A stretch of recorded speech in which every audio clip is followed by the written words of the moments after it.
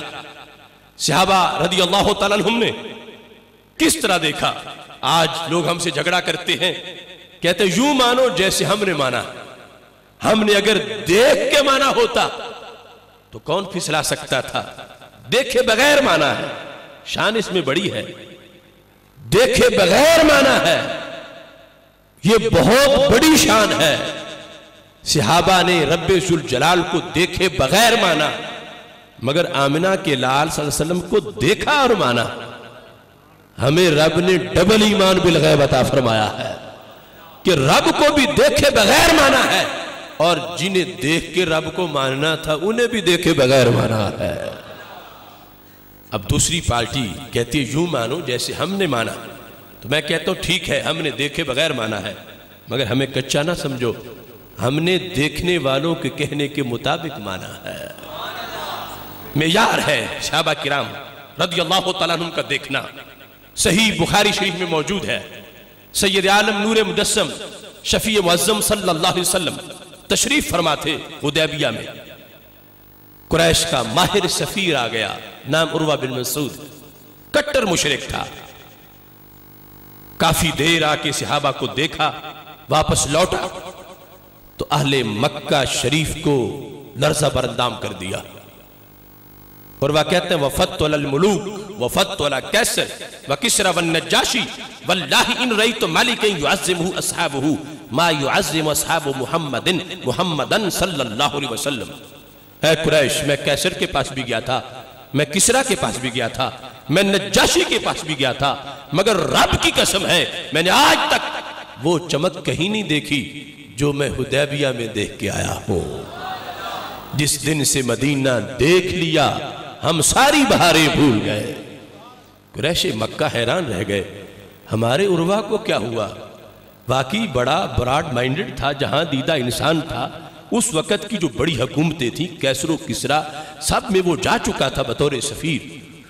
قریش حیران تھے کہ کیسر کے دربار کی کرسیاں سونے کی، کسرا کے قیمتی قالین، نجاشی کا گارڈ آف آنر، یہ ساری چیزیں ہمارے عروہ نے دیکھی.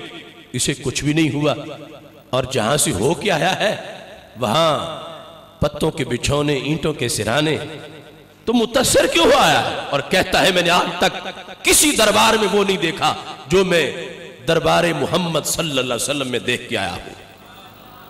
جب قریش مکہ نے پوچھا کہ بتاؤ تفصیل کیا ہے، تو عروہ کہتے ہیں ان تنخم النبی نخامتا الا وقعت فی کف رجل منہم.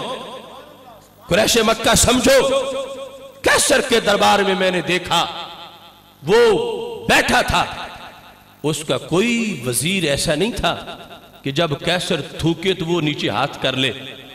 کسرا کے دربار میں کسرا نے تھوکا، تھوک زمین پہ گرا.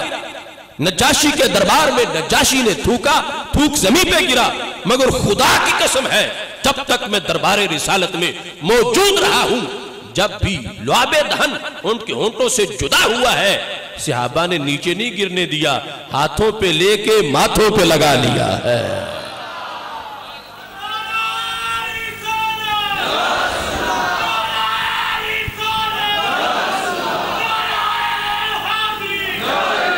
دیکھو دیکھنے والوں کا ماننے کا انداز کیا ہے۔ یہ پاس جو بیٹھنے والے تھے یہ ملنگ نہیں تھے، یہ ان پڑھ نہیں تھے، ہوش سے بولنا یہ تو صدیق و عمر تھے، طلحہ و زبیر تھے، سعد و سعید تھے۔ زمانہ جن کے در پہ قیام کرتا ہے اور زمانہ جن کی عقل کو سلام کرتا ہے، وہ سید عالم نور مجسم شفیع معظم صلی اللہ علیہ وسلم سے اتنا پیار کرتے ہیں کہ محبوب علیہ السلام کا لعاب دہن ہاتھوں پہ لیتے ہیں۔ ان تنخم النبی نخامتا الا وقت فی کف رجل منہم، ہاتھوں پہ لے کے رومالوں سے صاف نہیں کرتے۔ فدالا کا بیا وجہہ، جسے ملتا ہے ماتھے پہ لگا لیتا ہے۔ اب یہ ماتھے پہ لگانے والے لوگ لعاب دہن کو کیا بتا رہے تھے کہ لوگوں بعد والوں یاد رکھنا، جن کے لعاب کی مثال نہ ہو تو رسالت مآب کی مثال کہاں سے آئے گی۔ لوگ برابری کرتے ہیں، کوئی کہتا ہے نبی کا مرتبہ جیسے چیف آف ولیج ہوتا ہے، گاؤں کا چودھری، پوسٹ مین اور ڈاکیا۔ میں کہتا ہوں نہیں، فلک کو اس بلندی پر بھی وہ عظمت نہیں حاصل۔ جبین خاک سے پوچھو مقام نقش پاک کیا ہے، وہ جس جگہ پہ پاؤں رکھے وہ زمین بھی آسماں ہو جاتی ہے۔ سید عالم نور مجسم شفیع معظم صلی اللہ علیہ وسلم